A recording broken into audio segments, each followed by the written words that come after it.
Si algo tengo claro en estos más de 35 años de estar viviendo dentro del mundo del arte, es que existieron y existen y existirán infinidad de artistas, muchísimos de ellos excelentísimos artistas, de los cuales no tendremos nunca noticias de ninguno de ellos.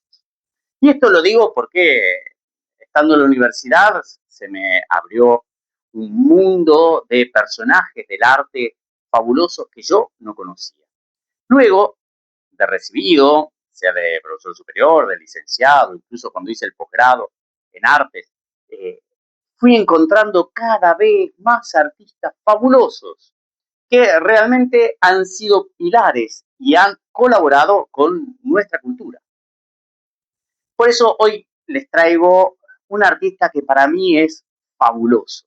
Realmente me encanta, sus obras me parecen excepcionales. ¿De quién estoy hablando? Estoy hablando de Paulo Cagliari.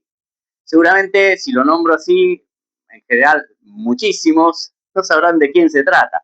Pero si yo lo nombro por su seudónimo, Il Veronese o el Veronés, seguramente a algunos le sonará o seguramente lo conocerá. ¿Quién fue este Paolo Veronese? Podríamos decir que este es un pintor italiano que es figura central del manierismo veneciano.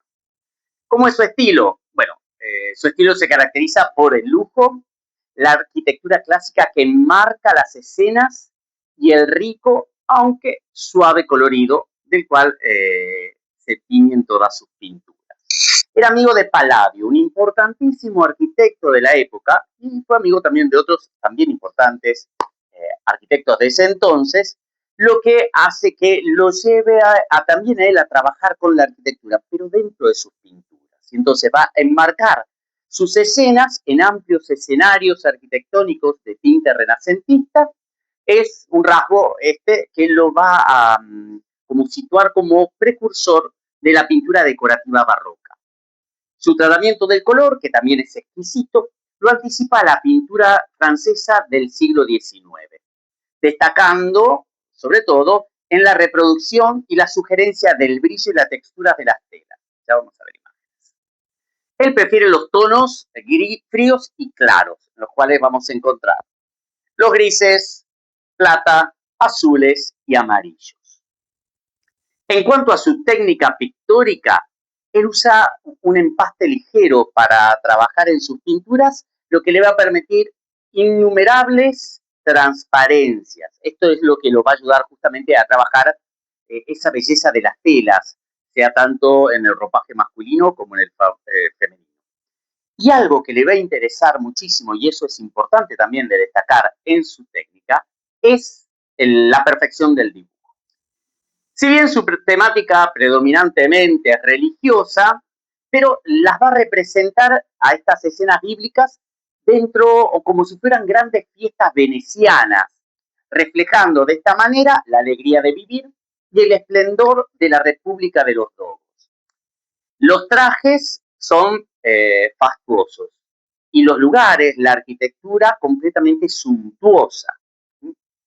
Hay que reconocer que, si bien sus temas son religiosos, el modo de representarlos y el tratamiento de las formas va a ser que, por lo general, choque con la tradición de la Iglesia Católica en la representación de estos temas. Se lo va a considerar uno de los artistas más destacados de la escuela veneciana. Esto de hablar de escuela veneciana implicaría 20 videos más. Lo dejamos entre paréntesis.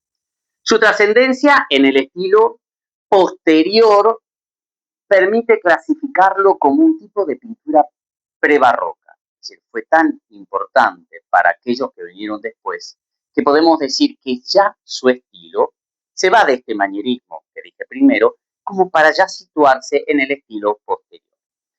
Si bien fue muy criticado en su época, tenemos que reconocer que él va a influir en pintores posteriores importantísimos, como Rubens, Tiepolo, y que también este artista va a ser uno de los pintores más admirados por el gran pintor romántico francés Eugène Delacroix.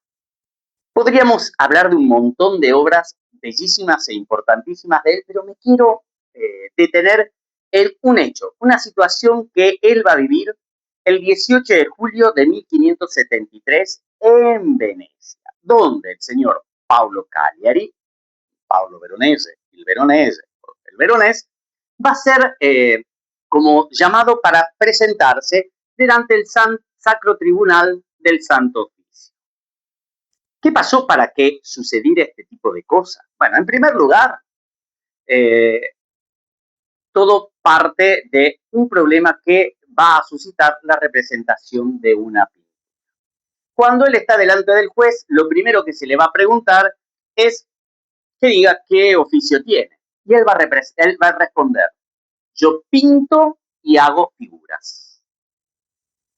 El motivo por el cual fue convocado a este tribunal, a este juicio, fue sobre una gran pintura hecha para el refectorio del monasterio dominico de Venecia y era la pintura de la Última Cena. El banquete estaba superpoblado por personajes insólitos y esta es la palabra que usa los del tribunal, ¿no?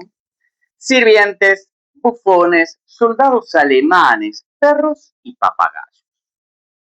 Para el inquisidor el problema era muy serio. El Concilio de Trento había establecido que para estas escenas religiosas los temas tenían que ser tratados de manera clara y fieles a las escrituras. Y acá yo voy a hacer un paréntesis, porque mayormente cuando se habla de estas cosas la gente empieza a decir que, claro, este es un modo encubierto como para decir que retrograda la iglesia, que esto, que lo otro. Pero no, acá la iglesia en cierto modo tenía razón. ¿Por qué? Porque hay que reconocer que la imagen religiosa en el arte, sobre todo cuando venía el artista contratado por un cardenal, por el papa, por una orden religiosa o por el pueblo para la iglesia de su ciudad, había como ciertas normas que cumplir por el hecho mismo, no tanto para entender si estamos dentro de que no sea algo completamente incoherente o una falta de respeto, sino como, por lo general, la gente no sabía leer y escribir, mucho menos de lo que hay ahora, entonces la imagen tenía que ser clara para dar un mensaje claro sobre la historia bíblica, la doctrina de la fe, ¿no? Sobre aquello que se estaba creciendo. Entonces, estaba bien esto de decir, bueno, cuando se toca tal historia, tal tema, la imagen tiene que ser completamente clara y fiel a las escrituras. En un determinado momento el juez empieza a pedirle explicaciones sobre las figuras que aparecen en esta pintura. Recuerden que dije, son pinturas enormes, pobladísimas de personajes. Y el juez empieza a enumerar. ¿Qué significan esos vestidos de estilo alemán con una lanza en la mano? ¿Y ese vestido de bufón con un papagayo en la mano? ¿Qué significa la pintura de aquel al que le sale sangre de la nariz? ¿Qué es esa pintura de este que se está arreglando los dientes con un tenedor? El Veronés no se deja intimidar y defiende la libertad de los artistas. Nosotros, los pintores, va a decir el Veronese, nos tomamos las licencias que se toman los poetas y los locos. Y cuando le van a preguntar después por qué había agregado tantos personajes extraños a la escena, él va a responder. Si en el cuadro a uno le sobra espacio, lo adorna con figuras según la propia imaginación. Para defenderse, además, el Veronese va a citar el Juicio Universal de Michelangelo, diciendo que también está lleno de figuras y que además están muy poco vestidas.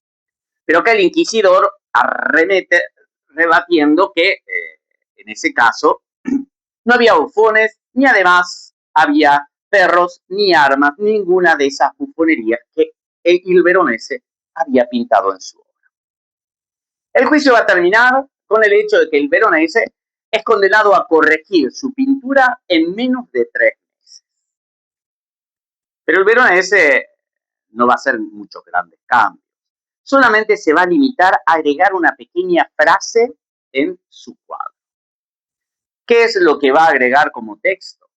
Levi ofreció un gran banquete para el Señor.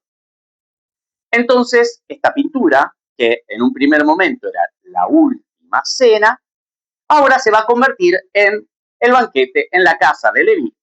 Y así nadie más ha tenido cosas para decir con respecto al artista, a la obra y a la fidelidad de este artista con el texto bíblico y con la religión. Si te gustó esta historia, si te gustan este tipo de reels donde comento obras y vida de los artistas, quédate atento porque van a venir muchas más. Y además te digo que si todo esto te gusta, esta obra y muchas más vas a poder ver en vivo y en directo si te sumás al viaje de autor que estoy organizando para visitar Italia en enero 2027.